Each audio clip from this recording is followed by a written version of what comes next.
لوگوں کے روزی کا سبب بنا ہوا ہے۔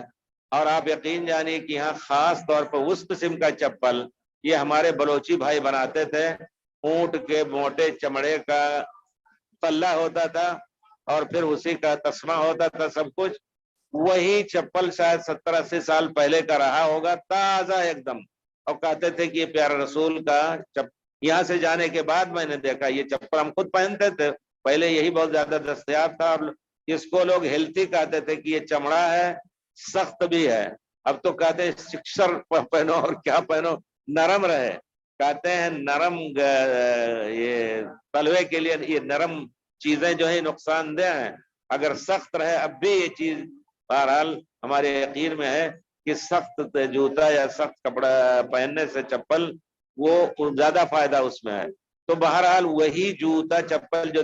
70-80 سال پہلے بنا ہوگا، ایک دم آپ دیکھ سکتے ہیں جیسے یہاں مکے میں عام طور پر کبھی کبھی یہ بدو لوگ پہنتے ہیں، سرخ رنگ کا تھا اسی طرح رکھا ہے۔ تو اس طرح بہت کچھ دھوکہ کرتے ہیں لوگ اس کے بارے میں۔ اچھا، اب اس کے بعد ہمارے پیر مرید جو یہ تعلق اپنے ساتھ تبرک کا پیروں کے ساتھ کرتے ہیں،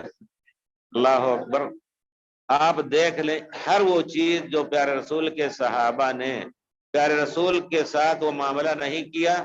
کسی کے ساتھ آپ کو وہ معاملہ کرنا جائز نہیں، خاص طور پہ تبرک وغیرہ کا۔ اگر ایسا ہوتا تو کہیں نہیں آیا ہے کہ پیارے رسول کے بعد سب سے افضل ذات جو تھے کون تھے؟ حضرت ابو بکر۔ پیارے رسول نے اپنی زندگی میں ان کو اپنا نائب بنایا، صلوات پڑھوایا، پھر اسی پر قیاس کر کے صحابہ نے کہا کہ پیارے رسول نے ہمارے دین کے لیے آپ کو اختیار کیا، دوسرے کو امام نہیں بنایا اپنی زندگی میں، تو ان کے بعد آپ کو ہم اپنی دنیا کا امام بنا رہے ہیں، خلیفہ بنایا رضی اللہ عنہ۔ لیکن کوئی کسی روایت میں ثابت نہیں کہ کوئی ان سے تبرک لیتا تھا ان کے پسینے کا یا ان کے کپڑے سے اور کچھ۔ حضرت عمر، یہ چاروں خلفاء خاص طور پہ افضل الامت ہے، لیکن اس کے باوجود لوگ آپ کہیں نہیں پائیں گے کہ ان سے لوگ تبرک لیتے تھے۔ تبرک کی بات جو ہے یقیناً یہ بہت ہی سختی سے منع کرنے کی چیز ہے اس زمانے میں، لیکن یہ خاص طور پہ نقش بندی، چشتی، قادری، سہروردی، تیجانی اور کون کون ہے پوری دنیا میں، جب ایک راستہ نکلا تو 1000 راستے نکل سکتے ہیں، صراط مستقیم کو چھوڑ کر کے ہزاروں راستے نکلے، تو ہزاروں نسبتیں ہوئیں اور ہر ایک کے ورد ہوئے اور ہر ایک کی تبرکات کے شیخ کے چپل سے، شیخ کے جوتے سے۔ ایک صاحب نے کتاب لکھی ہے، زیادہ پہلے ہمارے ساتھی ہیں، وہ ہم سے پیچھے پڑھ رہے تھے، لیکن وہ چیز ایک کتاب لکھی ہے، کام باب ابراہیم یہی تھا جب پرانی بلڈنگ تھی، تو کہا ایک آدمی داخل ہوا، ان کا نام بھی لینا مناسب نہیں ہے، تو بہرحال اللہ تعالیٰ خیر رکھے، عجیب ہے دنیا اس طرح گمراہ کرتی ہے۔ اور وہ آدمی جس سے تبرک لیا جاتا تھا کلیہ شریعہ میں ہمارے پیچھے فارغ ہوا۔ کلیہ شریعہ میں ہوتا ایسا تھا کہ جو بھی سعودی رہتا تھا اس کو پڑھتے ہوئے بھی استاذ کی حیثیت دے دیتے تھے، اور کچھ پیریڈ دے دیتے تھے کہ پڑھائے، ایم اے کر رہا ہے، پی ایچ ڈی کر رہا ہے تو ایم اے میں ابھی کلیہ پڑھایا ہے، اس کے بعد ایم اے اور اس کی توفیق نہیں ہوئی، لیکن آدمی کا ذہن اتنا بدلا کہ پیری مریدی میں ایسا داخل ہوا، انڈونیشیا جاتا تھا تو وہاں بھی چوم چاٹ اور اس کی پگڑی اچھا تھا، پگڑی لمبی پکڑ کر کے لوگ اس سے بیعت کرتے تھے، اور عورتیں مرد سب کچھ، بہرحال جو کچھ ہوتا ہے۔ اور پھر یہاں کوئی ایسی چپکے سے ایک جگہ بنائی جس میں عید میلاد النبی وغیرہ کرتا تھا۔ میں نے کبھی قصہ بیان کیا ہے کہ میرا بچہ ایک ابھی پرائمری کے 4 یا 5ویں سال میں تھا، اس کا ایک ساتھی تھا، وہ آ کر کے صبح اسکول میں ہمارے بچے سے کہہ رہا ہے آج میں پیارے رسول کی مجلس میں حاضر ہوا تھا۔ کہا کیسے؟ اب وہ فطرت اس کی چیخ پڑی بچے کی جو نہیں جانتا یہ سب چیزیں۔ اس نے کہا بچے نے میرے